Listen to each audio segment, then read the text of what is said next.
Welcome to the Sweetwaters Church podcast. We're a church that loves and serves God passionately and loves people unconditionally. We pray that as you listen to this sermon, your faith will be stirred and you will discover Jesus in a deeper way. For more information about Sweetwaters Church, please visit our website at www.sweetwaterschurch.co.za. Now, let's listen to the latest sermon from our lead pastor, Pastor Cully.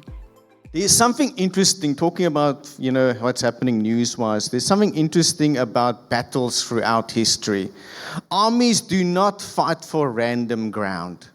They fight for strategic ground. They fight for the center. Because whatever controls the center controls the outcome. In warfare, the center is where communication happens, where supply lines move, where authority is established, and where the direction of the battle is determined. And history proves something over and over again. If you lose the center, you eventually lose the war.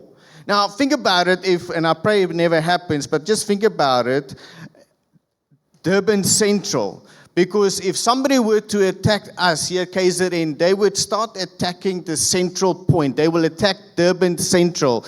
Because if someone wanted to influence this entire city of Durban, they wouldn't start trying and attack the outlying areas, the small suburbs. They would begin in the very essence of the center point. They move straight to Durban Central because that's where everything actually moves out from. That's where major government offices operate from. That's where the major businesses and banks are operating from. And the harbor is right there. So import, export. So if they want to attack us, that's where they're going to be targeting. That's where thousands of people move through every single day. That's where transport routes connect the entire city as well. And in many ways, Durban Central is the nervous center of the city. And if someone controls the center, they begin to influence the direction of everything else. Because when the center moves, the whole city feels it. Now, hear me very carefully this morning. The enemy works in the same way. He doesn't waste all the time attacking the edges of your life. He doesn't waste time looking at your edges of your life. He's not primarily after your possessions. He's not first after your schedule. He's after the center of your life. The control center. The place where decisions are made. The place where desires are found. The place where directions are determined. Where's that place? Where's that centrality point? Your heart. Your heart. Because whoever controls the center of your heart controls the direction of your life. And that's why today's message is titled The Battle for the Center. The Battle for the Center. Proverbs 4:23 says, above all else, guard your heart, for everything you do flows from it. Let's open in prayer before we carry on and unpacking the Word of God this morning. Heavenly Father and Almighty God, and can we come before you, Lord? And Lord, I thank you, Lord God, that as we unpack your Word this morning, Lord God, that your servant will decrease and you will increase. But I pray, Lord God, as we unpack and understand what it means about the battle for the center, Lord God, what it means about our heart condition, and about guarding our heart, Lord God. I pray, Lord God, that you give us wisdom and strength, Lord God, discernment, and how to understand what it is through your word of how to walk in your ways. I pray, Lord God, that each and every eye will be opened, heart will be opened, ear be opened to receive this morning. In Jesus' mighty and powerful name, amen and amen. Now, church, the scripture starts off very clearly. Above all else, guard your heart. And if that scripture tells us that it means that there's something important for us to understand here. It might be a small scripture, but it's also a very vital and important scripture. It means your heart is not neutral territory. It means your heart is not neutral. It means your heart is contested territory. Your heart is valuable territory. Your heart is strategic territory. Because everything in your life flows from that center point. Your words flows from it. Because scripture even reveals that out of the overflow of the heart, the mouth speaks. So your words flow from it. Your decisions flows from it. Your faith flows from it. Because even David knew about that his faith is actually from the heart. And let me even say this, your future, your destiny flows from it. And if the heart is the center of your life, then it should not, and I want to say this to all of us, it should not come as a surprise that the enemy will always attack the center point of your life. That the enemy will always try and attack your heart. Which brings me to the first truth. If you want to take notes down, this is the first truth. We must understand the battle for the center in this. The throne is the target. The throne is the target. Again, I want to say this. The enemy does not waste time fighting for what doesn't matter. He fights for what controls everything. And that is why the greatest battle in your life is not so much what is happening around you. It is what's happening within you.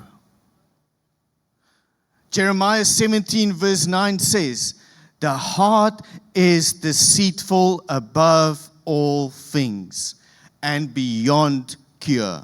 Who can understand it? That's a heavy verse. We're like, I trust my heart. You can have my heart. But Jeremiah is like, well, your heart is actually, it's messed up. It's deceitful. Because it's beyond cure. And who can understand it even? And God is actually saying through the words of Jeremiah, He says, the heart can be easily influenced, easily pulled, easily redirected if it's not guarded. And that is why the enemy does not attack your behavior. Let me just say this. The enemy does not attack your behavior, how you behave. He doesn't attack because those are, things that comes out of the central part. So he doesn't attack your behavior. He attacks your affections. He attacks your desire. And let me just say this. He attacks what you value. What you value, guess what? He will attack it. And let me even go a little bit deeper. He will attack what you love. He will attack it.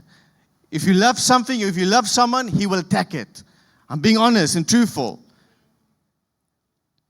Because here's the thing.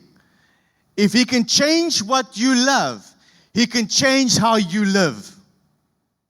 If he can change how you love or what you love, he can change how you live. Think about it.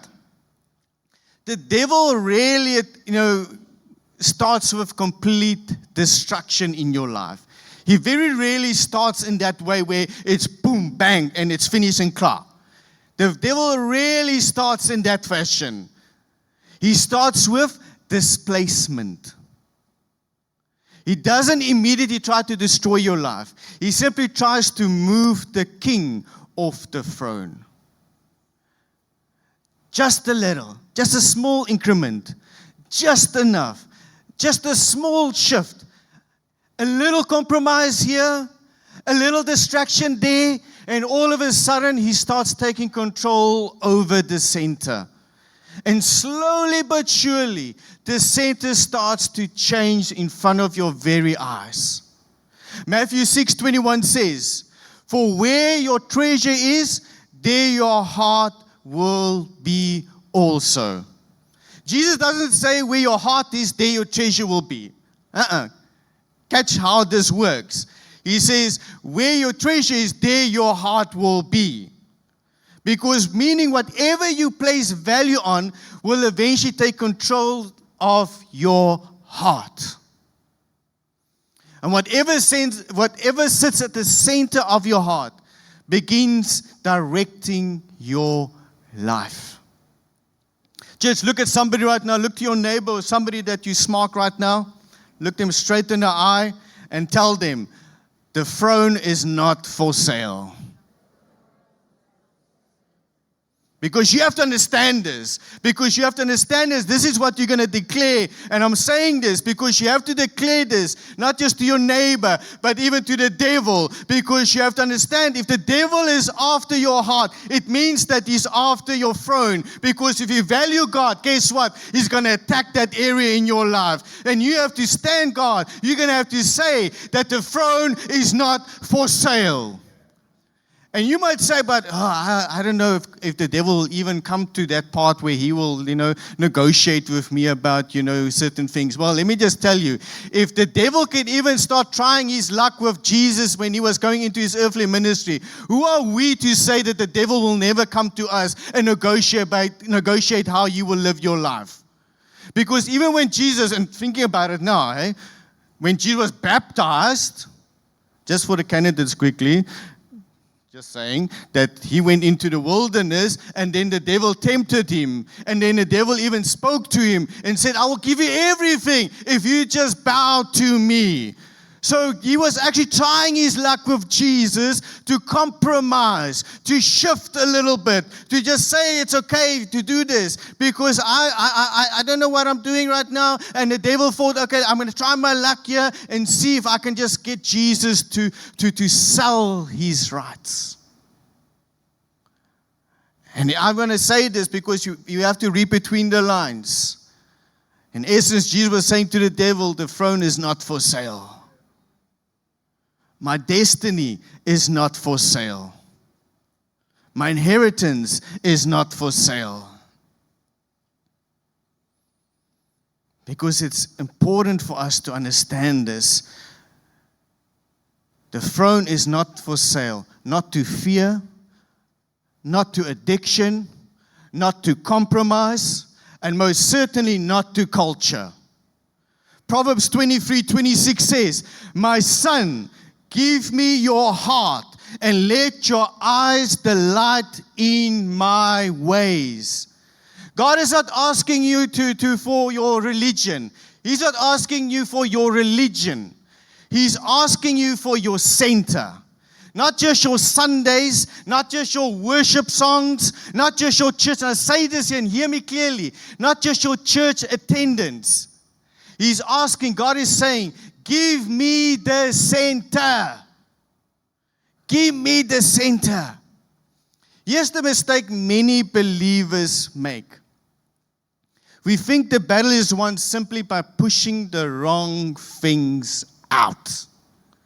We think if we remove sin, if we remove bad habits, if we remove negative influence, the battle is over.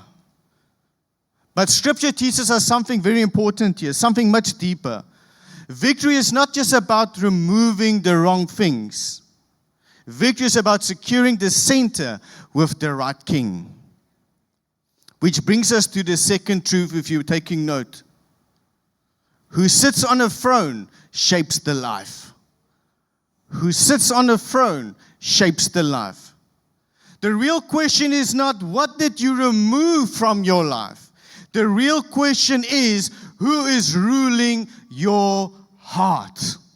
Not so much about what did you take out, what did you cut off, what bad habits did you take out, what things did you change. It is, in essence, who is ruling your heart.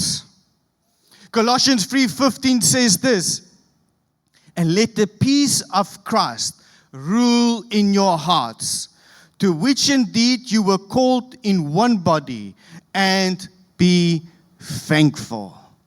Now, are you ready for some Greek this morning? 5 of us, that's fine. Maybe the other people are Hebrew.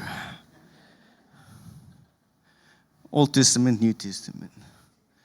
So here's the thing. In that passage in Colossians, there's that one word that I want to just unpack there for a moment, rule. Because it says, and let the peace of Christ rule. Now, rule in the Greek means brabio. Brabio. And as essence, what it means is to govern, to direct, to decide.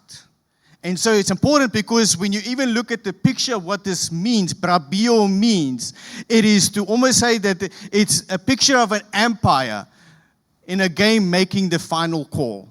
Now, I was thinking about it even last night. I put notes down for myself last night. I think about how can I best explain this.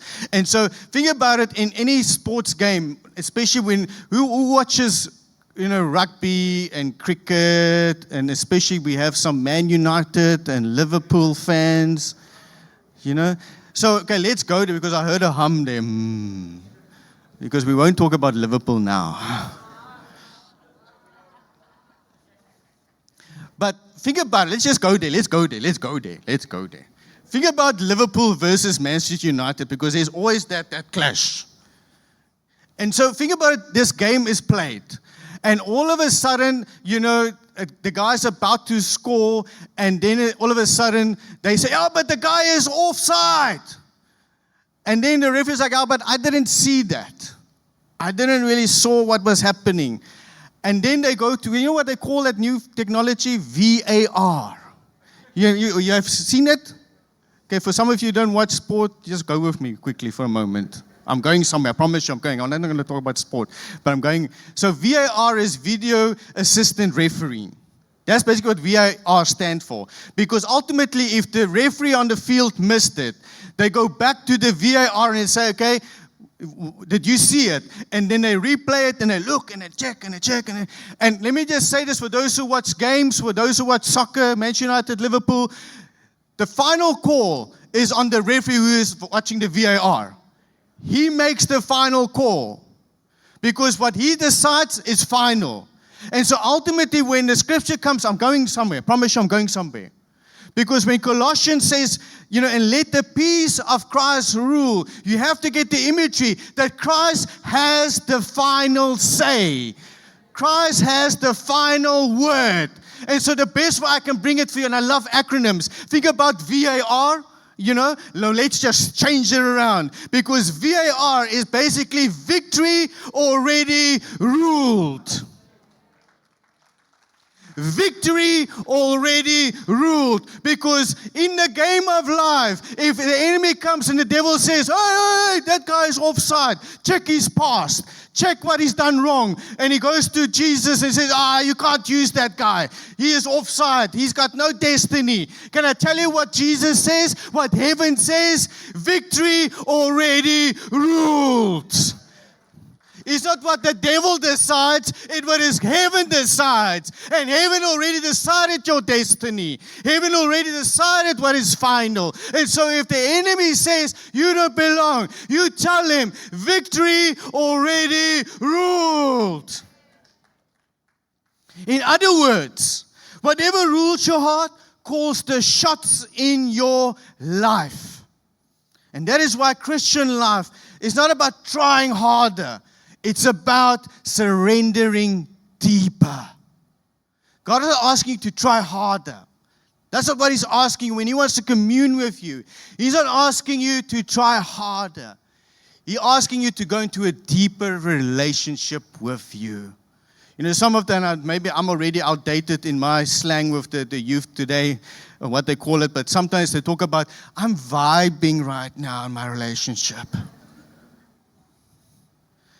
Because you don't want to really have a really, impactful relationship, a relationship with accountability. So I'm vibing with this girl or I'm vibing with this boy. And let me just say this to the younger generation, and I want the older generation to hear this. We are done talking about vibing with Jesus. Jesus wants to have a relationship with you. Not vibing, but a deeper, more impactful relationship with you. Because it's not about going in and out and I feel like it is about I'm surrendering to the King of Kings and the Lord of Lords. Even when life doesn't make sense right now, even when I feel like I'm in the dumps, even right now when I just feel like I don't want to lift my hands in worship, I'm not vibing Jesus. I'm spending time with Jesus.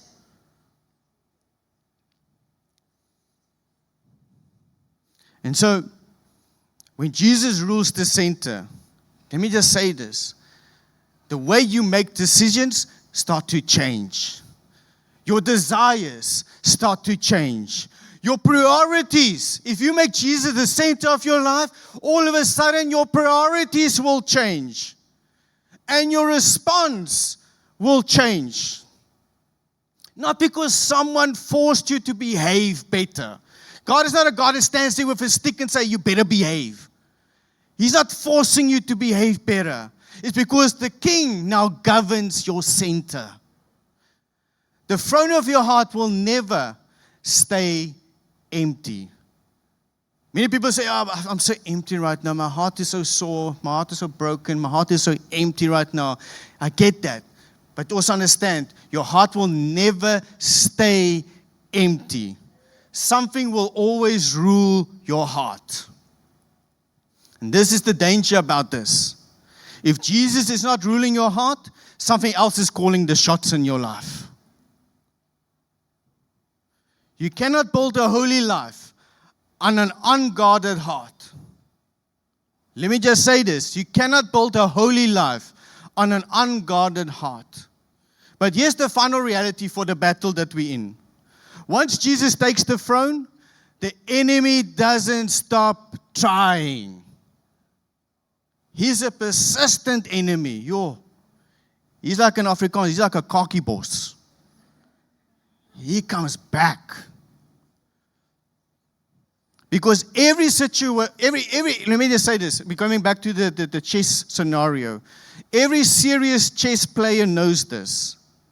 If you can reclaim the center, you can change the entire outcome of the game. Which means if Jesus is ruling your heart, you must guard the throne. And that brings us to the final truth. And the worship team can start making their way to the stage. Hold the center or lose the board. Hold the center or lose the board. James 4 verse 7 says, submit yourself therefore to God. Resist the devil and he will flee from you. And here's the hard truth, church. And I want you to hear this because 1 Peter 5 verses 8 to 9 speaks about this. It speaks about, be alert, be alert and of sober mind because the enemy comes like a roaring lion. He comes like a roaring lion, wants to devour, wants to kill, wants to destroy. Now, think about it. I don't know if you ever watched these wildlife documentaries, and if you've been to places where you see lions in the wild.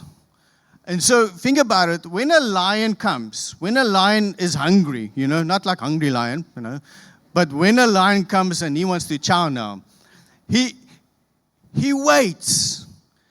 And he then inspects the herd that is in front of him. Like, for instance, if it's a buck, he doesn't attack the strongest member in the herd.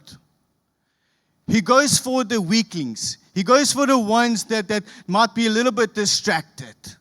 The ones that is maybe wandered off a little bit because they felt like, little Bambi. I got this. And then they get distracted because they sniff the flowers in the bush and ooh, look, this smells nice. And then they get so distracted, they don't actually realize that the lion is moving closer and closer and closer, and bang! Bambi is no more. Now, all jokes aside, because I'm going somewhere here, because that's what the enemy does. And I want you to understand this because sometimes we don't actually understand the spiritual dynamics that's happening in us and around us. Because Oksana was actually sharing the opening scripture for this service about putting the full armor of God on you. Because we don't really realize, that the enemy studies you. I want you to know this. You might not like what I'm about to say, but hear me now. The enemy studies you. He studies you. He sees how you go from day to day. He sees the weak points in your life, the things that you value more, the things that you hold on. And then he comes and he starts to work somewhere. He crawls and he starts to come. And then all of a sudden, we come into that place like little Bambis. Because then we get distracted by life. We get distracted by things that goes around us. We get distracted by our schedules, by things that happens all around us, the struggles, everything. And we think, I don't need church. I don't need life groups. I can do this on my own. I don't need community. And all of a sudden you move further and further away from the herd. And all of a sudden you look up because you heard a rustling in the grass. And I'm sorry to say this, but all of a sudden when you look up, bang! The enemy is there to grab you. And then you wonder, why did this happen, Lord? Why didn't you protect me? Why didn't you cover me? And God is like, you were away. Your eyes weren't fixed on me. The center moved. It shifted. And so we always like to blame God when little Bambi is no more. Because we think, well, why did I get attacked?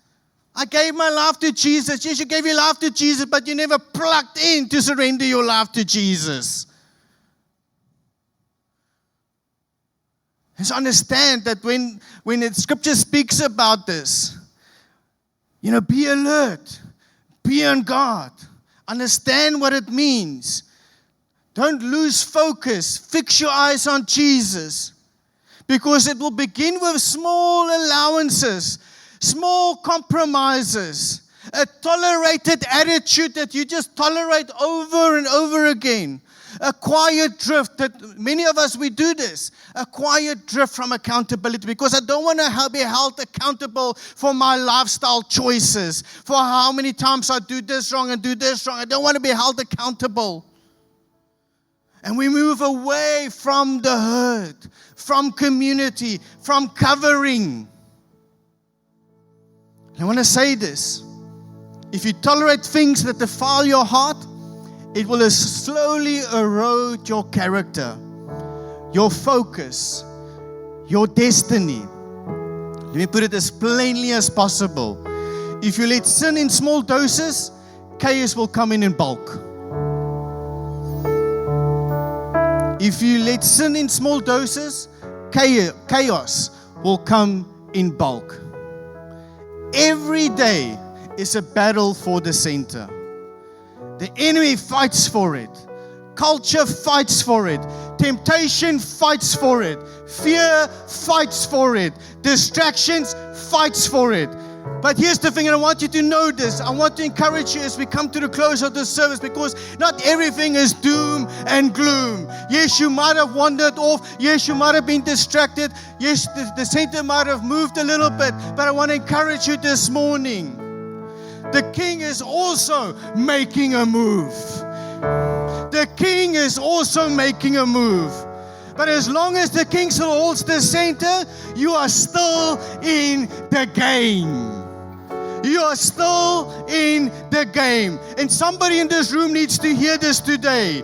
The enemy tried to take your peace, but the King held the center. The enemy tried to take your peace, but the King held the center. The enemy tried to break your faith. Come on, somebody, declare it with me. But the King held the center. The enemy tried to steal your future, but the King held the center. The enemy tried to tarnish your destiny, but the King held the center. And you need to know this.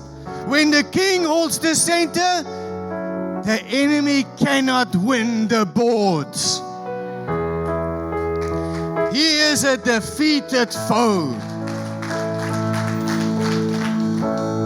Because the throne is not for sale. So even when you have to go through the battle for the center, even when there was distractions, even when there was compromise, even when it was just little increments where the center shifted, I want you to come back to Jesus. I want you to fix your eyes back to Jesus. Not on your situation, Not on the things that went wrong in your life, not the things that went wrong in your family, in your marriage, in your situation, but fix your eyes on Jesus. Guard the center. Watch over the center. Be alert and of sober mind.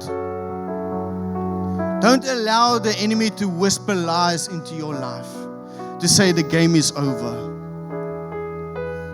If Jesus is still the center of your life, the game is far from done. Spoiler alert. God already won the game. He's already won the game. He already knows the moves He's about to make to change your life completely. You just have to trust Him that He's making the right moves in your life. Because what happens in our lives is sometimes we want to force the moves. We want to change the things on the board. And that's when chaos comes. That's when we start losing control.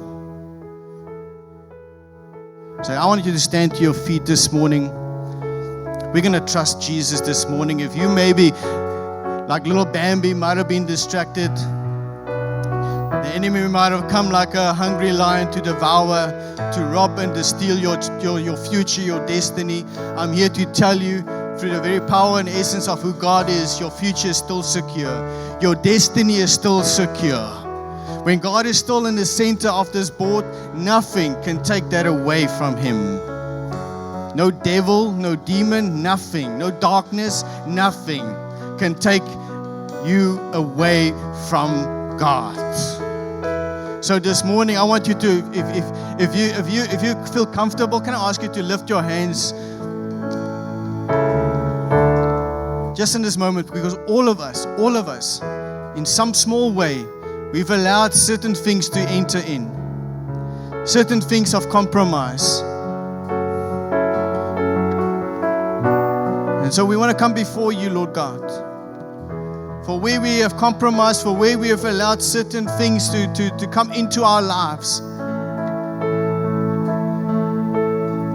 We want to come before you, Lord God, and say, Lord God, we want to bring you back to the center, Lord God. We want to make you the center of our hearts, Lord God.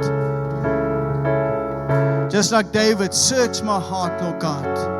Examine our hearts, Lord God, this morning, Lord God, because it's not just about removing bad habits, removing bad things from our heart, but it's also making sure that you take our hearts, because our heart belongs to you, Lord God. Our hearts belong to you, Lord God. Not to anybody, but to you, Lord God. You are our first love, Lord God. And this morning, we give it back to you, Lord God. For the time that we have been wandering away, Lord God, being distracted by life, we're coming back to the center, coming back to who you are, who you've called us to be, Lord God. And we say thank you, Lord Jesus, for standing in our hearts, for leading in our hearts, Lord God, because out of this, Lord God, our decisions flows, our desires flows, our emotions flows, Lord God, our faith flows, Lord God.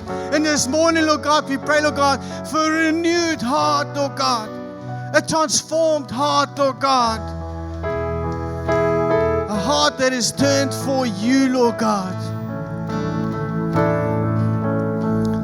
Lord, we thank you, Lord God, that you are moving and shaping each and every one of us this morning, Lord God. We give our hearts to you this morning. Right now, I'm not going to ask you to come to the front or anything like that, but if you want to give that prayer right now to Jesus, this is between you and God. Remember, we're not vibing anymore. We're now coming into an area, in a moment where we're entering into a special relationship with King Jesus. And so if you want to just say this prayer, just to say, Lord Jesus, take my heart.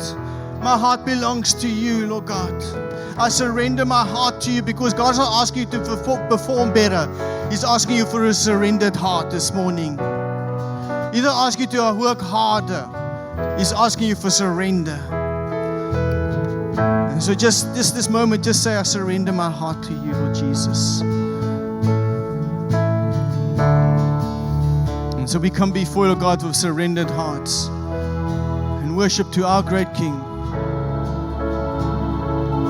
My life, my heart belongs to you, Lord God. We give you glory and honor in Jesus' mighty and powerful name. Now to him who is able to keep you from stumbling and to present you before his glorious presence without fault and with great joy, to the only God our Savior be glory, majesty and power and authority through Jesus Christ our Lord, before all ages, now and forevermore. Amen and amen. Thank you so much for taking the time to listen to this week's sermon.